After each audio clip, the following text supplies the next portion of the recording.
I pushed open my bedroom door and froze. Two men in paint-spattered overalls were rolling thick, white paint over my peach walls. My floral curtains lay crumpled on the floor. On my dresser cans of paint bled onto the wood I'd spent weekends restoring. Behind them stood my son Damien, arms crossed, grinning like a man who'd just won. "We're moving in, Mom," he said. "It's only fair. My name is Rosalind Vega. I'm 67 years old, and that was the day my own family tried to erase me. But what they didn't know was, before I continue, tell me where you're watching from, and hit like and subscribe if you've ever been betrayed by your own family. Because this isn't just about a house. It's about a lifetime of being taken for granted until one quiet woman finally decides she's done playing the fool. Now let me take you back to the first time I realized love and debt can sound exactly the same. We're just whispered with a different tone. My name is Rosalind Vega, but everyone at the Harbor Grill just calls me Rosie. For the last 15 years, I've worked the back line, the steam, the grease, the burn marks, all of it. I come in before sunrise, when the parking lot lights still hum with that cold blue tint, and I leave when the fryers are finally silent. The smell of onions and bleach follows me home like a ghost. Some people get used to it. I never really did. I wasn't always alone. My husband, Raphael, died 12 years ago, heart attack, quiet and brutal. One minute, he was sitting on the couch, watching a ball game. The next, he was gone. No goodbye, no warning. Just the hum of the TV and his coffee cup, still warm on the table.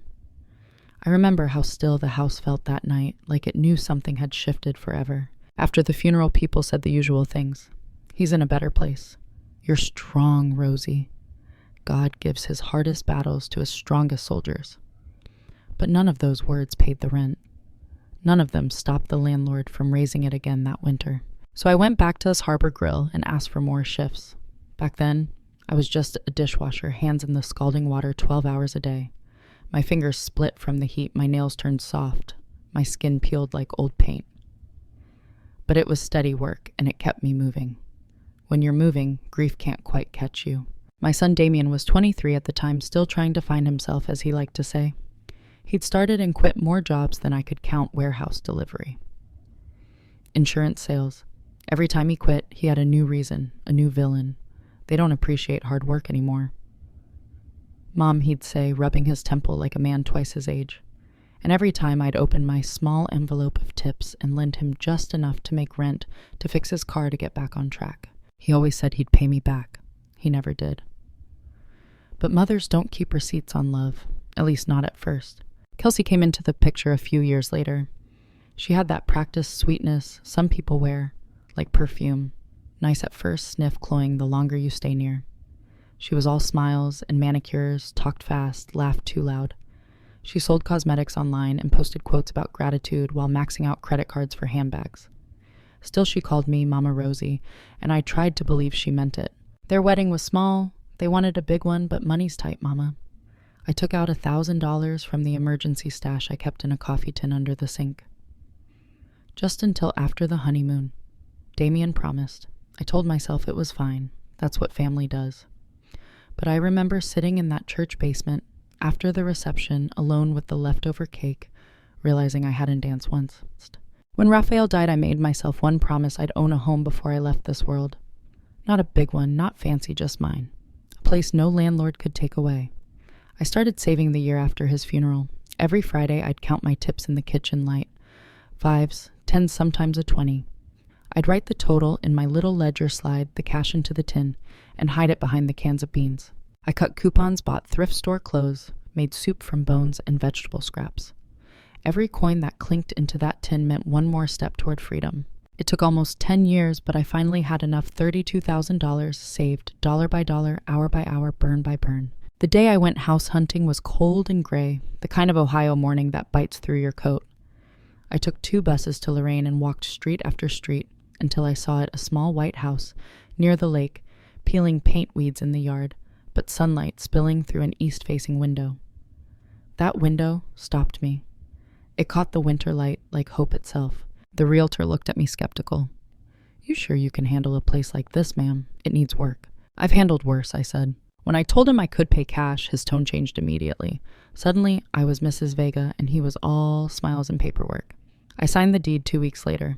The house was officially mine. The first night I slept on the floor with a blanket and a pillow. The heat barely worked, and the air smelled like paint and dust, but I didn't care.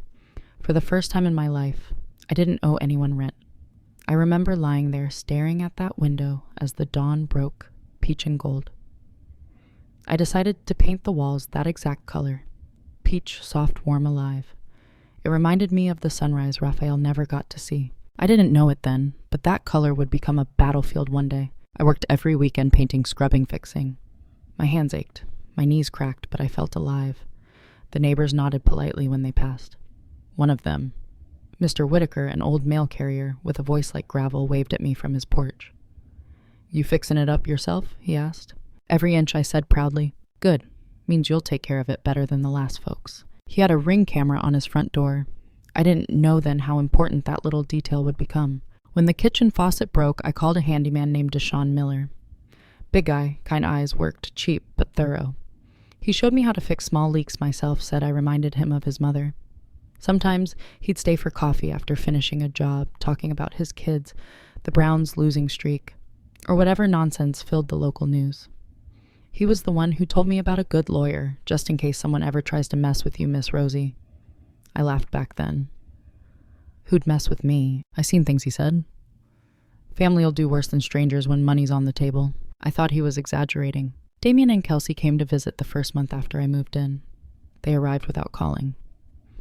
Of course, Kelsey's heels clicking down the hallway before I could even offer coffee.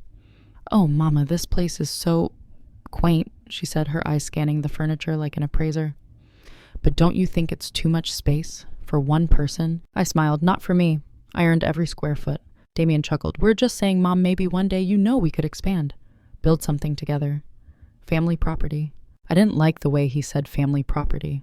It sounded like a claim, not a dream. That night after they left, I double-checked the locks, just in case. I didn't know it then, but that was the first time my own son looked at my home and saw an opportunity instead of a legacy. The second time Damien and Kelsey visited, they brought their kids. 2 wild little boys who ran through my small living room like it was a playground. They touched my framed photos, knocked over a potted plant, and smeared jelly hands on my freshly painted wall. I didn't say a word, just cleaned it quietly after they left. But I remember the way Kelsey sighed dramatically while glancing around. "Mama, this house could be so much more if you let us help. Damien could fix that backyard. We could make a play area for the boys. I like my garden just the way it is," I said. She smiled that tight smile that doesn't reach the eyes. "Of course. You always like things your way." After they left, I stood in the doorway staring at the muddy footprints on my peach tile. I'd worked too hard to make this place mine. But for the first time, I felt like a guest in my own home. At the Harbor Grill, life went on in its steady rhythm of grease, steam, and chatter. Mariah, my shift manager, was younger than my son, but sharper than anyone I'd met. "Rosie, when are you going to take a day off?" she teased one morning while slicing onions beside me. "When the rent stops needing paying," I said. "But you own your house now." "Exactly, which means the bills don't stop." She laughed, but I meant it. Every hour I worked was another layer of protection. Another day I didn't have to depend on anyone, not even Damien. Around that time, Damien started calling more often.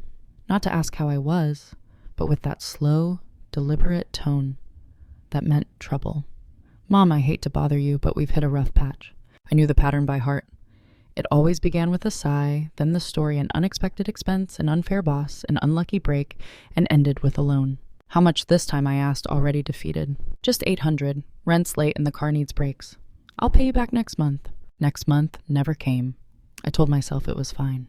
He was my son. But when I opened my kitchen drawer one night to record the loan in my ledger, I saw the bill shrinking faster than I liked. I started hiding money in different places, a sealed envelope. Behind the flour canister, a few hundreds taped under the dresser drawer, some rolled inside an old thermos. Not because I didn't trust him, but because I didn't trust what he might become. It wasn't until the holidays that the real cracks started showing. Thanksgiving that year, I cooked everything myself: turkey, stuffing, mashed potatoes, pumpkin pie. Damien and Kelsey arrived 2 hours late, arguing in the driveway, loud enough for the neighbors to hear. Inside, Kelsey looked around and said, "Oh, Mama, you really should think about repainting. These colors make the house feel dated." I smiled thinly. "They make it feel like home." She poured herself wine without asking and whispered to Damien, thinking I couldn't hear. She could sell this place for at least 60 grand easy. Damien didn't answer, but he didn't disagree either. That night after they left, I couldn't sleep. The wind off Lake Erie howled against the siding, rattling the old windows. I sat at my kitchen table, flipping through my worn ledger, the one where I'd tracked every dollar since the day I started saving. My hands shook a little, not from age, but from something deeper fear. The fear that all my years of sacrifice could be wiped away by my own blood. Still, I kept working. I fixed things myself when they broke. When the bathroom pipe leaked, I spent 2 nights watching repair videos before crawling under the sink with a wrench. When the roof dripped during spring rain, I climbed up there alone, sealing it with a tube of caulk from the hardware store. My neighbors said I was crazy. I said I was free, but independence has a cost. One Saturday, while I was scrubbing the kitchen floor, there was a knock at the door. It was Kelsey, no Damien this time. She had a grocery bag in her arms and that rehearsed smile on her lips. "I thought I'd come help you cook, Mama," she said, stepping inside before I could answer. I should have said no. I should have trusted my gut, but I didn't want to seem rude. She made small talk while I chopped vegetables, wandering around the kitchen, opening cabinets, humming to herself. Later that night, after she left, I noticed my spare key, the one I kept on a hook near the fridge, was gone. I searched everywhere, but it had vanished. I told myself I must have misplaced it. Maybe I had, but deep down something told me otherwise. A week later, I came home from work to find the curtains in the living room pulled aside and the window slightly open. Nothing was missing, but the air smelled faintly of Kelsey's perfume, sweet and artificial. I didn't tell anyone. I just replaced the locks quietly and bought a small motion light for the porch. Mr. Whitaker, my neighbor, noticed and nodded approvingly. "Smart move, Rosie. Can't be too careful these days." He didn't know how right he was. Then came the day I found out they'd opened a joint credit line in my name. The letter came from the bank addressed to Rosalind Vega and Damien Vega. My heart sank. I marched down to the branch and demanded an explanation. The clerk showed me the application complete with my forged signature. When I called Damien, his tone was defensive, not guilty. "Mom, relax. It was just for a short-term balance transfer." I was going to fix it. "You used my name without asking me," I said, my voice trembling. "It's family," he said flatly. "We help each other." That word again, family. I hung up without another word. That night I pulled out my coffee tin, my envelopes, my ledger, and for the first time I cried over them. Not because of the money, but because of what I finally understood. They didn't see me as a mother anymore. Just a resource. But fate has a strange way of offering allies when you least expect them. 2 weeks later, Deshaun stopped by to fix a faulty outlet. "You look tired, Miss Rosie," he said gently. I told him everything, how they'd forged my name, taken my key, how I couldn't sleep anymore. He listened quietly, then handed me a business card. "Angela Park, attorney at law. She helped my aunt when her son tried something similar," he said. "Just talk to her. No harm in knowing your rights." That night I placed the card on my nightstand. The edges glowed faintly in the lamplight like a tiny shield. I didn't know it yet, but that card would become my salvation. The next morning I decided to call Angela. Her voice was calm, measured, professional. She listened without interrupting. When I finished, she said, "Mrs. Vega, what they're doing is called elder financial exploitation. But you're not powerless. Document everything, every call, every visit, every missing item. Don't confront them yet. Just observe." So I did. Every evening, I wrote in my notebook, dates times what was said. Who came by? I took pictures of every small change in my house, things moved, drawers, open, lights left on. I even saved screenshots of Kelsey's social posts, hinting that she was taking care of her aging mother-in-law. At first it felt paranoid, then it felt smart. Because 3 months later, when I walked into my bedroom and saw the painters rolling over my peach walls, the very walls that had witnessed my quiet victories, I knew this wasn't a misunderstanding. It was an invasion. But they didn't know me yet. They thought I was an old woman with soft hands and softer boundaries. What they didn't know was that I'd survived worse storms than this: burns, grief, hunger, loneliness. And every single one had taught me the same thing. When someone tries to take what's yours, you don't beg. You build a plan. And that's exactly what I did. It started small, so small that anyone else might have missed it. But I'd spent my life noticing details. The first thing was the key. 2 weeks after I found those painters in my room, I discovered a second copy of my house key sitting on the hallway table on top of a crumpled grocery list. It wasn't mine, I always hung mine by the door. I turned it over in my palm and felt my stomach drop. They hadn't just entered my house. They wanted me to know they could. That night I called the locksmith Deshawn had recommended. He came before dawn, no questions asked. We changed every lock front, back even the shed. He gave me 3 keys and said, keep one in your purse, one in your work bag, and give the last one to someone you trust. I trust no one, I told him. He smiled. Then hide it where no one will think to look. The next morning, I found a text from Damien. Hey Mom, why'd you change the locks Lauren couldn't get in to drop off groceries? Groceries. I almost laughed. I hadn't asked for groceries. I didn't reply. Silence is the one thing manipulators can't stand. A week later, I came home from work to find my kitchen rearranged. The coffee maker had been shoved into a cabinet, replaced by an expensive espresso machine I'd never seen. My pots were stacked wrong. My favorite mug, the one Raphael gave me, was cracked clean down the handle. Lauren appeared in the doorway holding her phone like a mirror. Oh, Mama, don't be mad. I was helping you organize. You should really let us update this kitchen. It's so outdated. Don't touch my things again, I said quietly. She blinked, pretending to misunderstand. I was just trying to help. Help somewhere else. That night, I found $1,950 missing from the envelope I kept taped under the dresser. There was a note on top of the empty space investing in improvements family project. You'll thank us later. The handwriting was Damien's. My chest burned. It wasn't even the money. It was the entitlement, the belief that they could take Decide and rename it Love. When I confronted him the next day, he didn't flinch. Mom, calm down. It's still your house. We're just adding value. You act like we're stealing from you. You are. He laughed. You really should relax. Stress isn't good for people your age. People your age.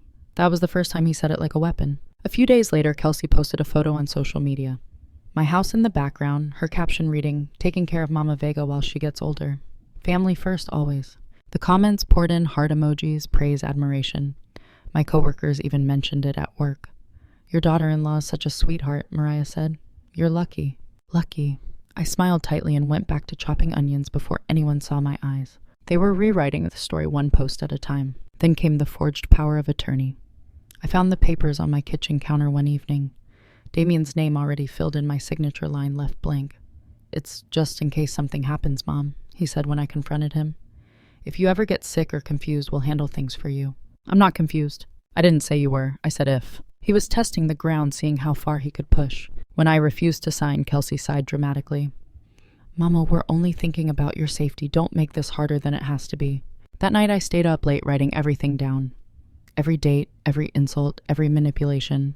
The next morning, I photocopied my house deed and gave a copy to Angela Park's office. Keep this safe, I told her. She nodded. You're doing the right thing, Rosie. Documentation is your best defense. A week later, a patrol car pulled into my driveway. The officer said someone had requested a wellness check. A neighbor had called claiming I might be confused or unsafe alone. I knew exactly who that neighbor was. I offered him tea, showed him my pay stubs, my work schedule, my tidy kitchen. I'm not confused, officer, I said, smiling politely. I'm just tired from working the lunch shift. He looked embarrassed. Sorry, ma'am, you seem perfectly fine. When he left, I watched from the window as his car passed Damien's parked sedan down the street. My son didn't even look away from his phone.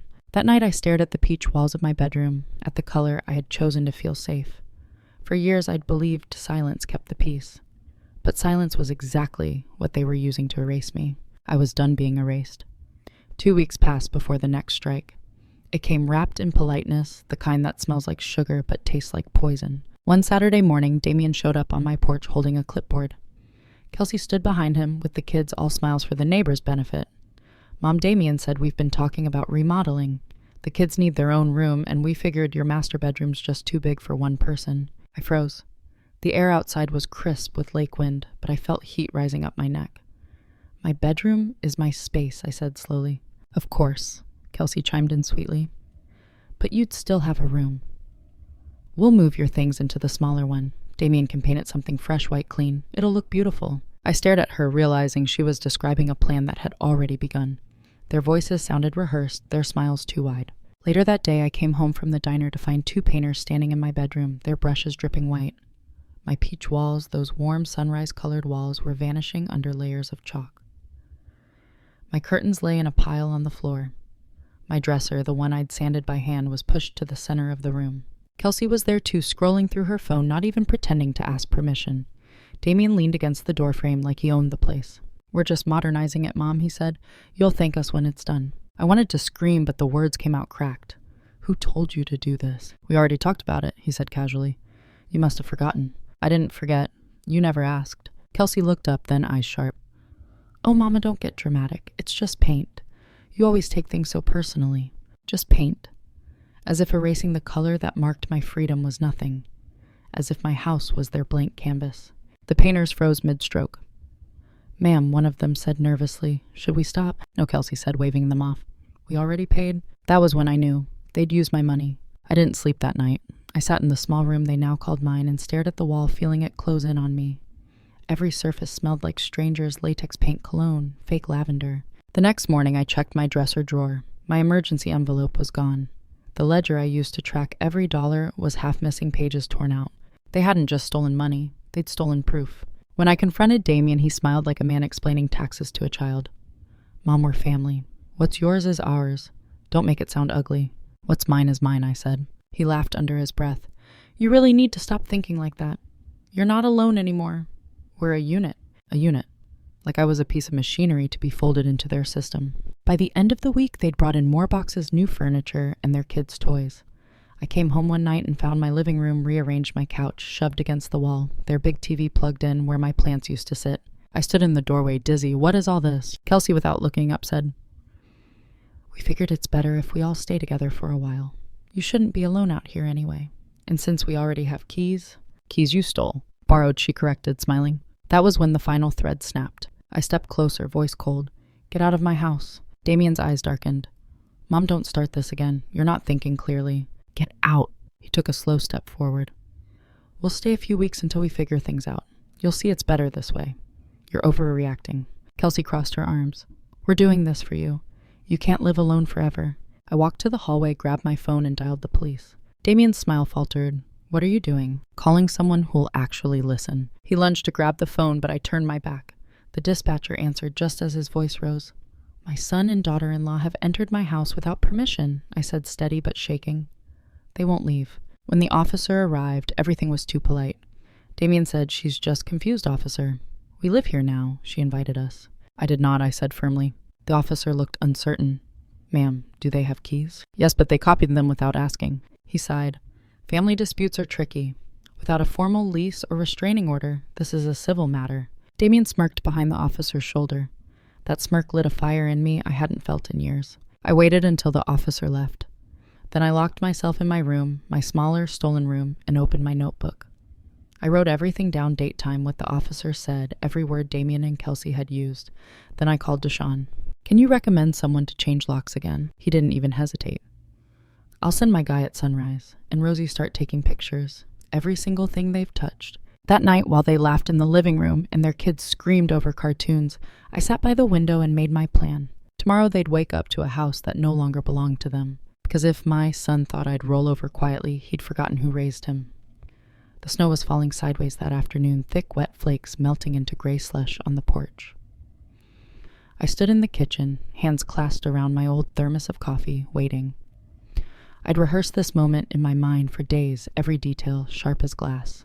At 4:17 p.m., Damien's truck pulled into the driveway. Kelsey stepped out first, wrapped in a white coat like she was going to Sunday brunch, not walking into an ambush. 2 police officers followed, their blue lights pulsing faintly through the snow. Behind them, a dark sedan eased to the curb, Angela Park's car. I didn't move until the knock came. 3 sharp raps. Confident, entitled. When I opened the door, Damien grinned. "Mom, we just want to clear this up. No need for drama." My voice was steady. "You're right. That's why I called my lawyer." For the first time, his smile faltered. Kelsey's eyes darted to the sedan as Angela stepped out, folder in hand. "Good afternoon," Angela said politely, addressing the officers.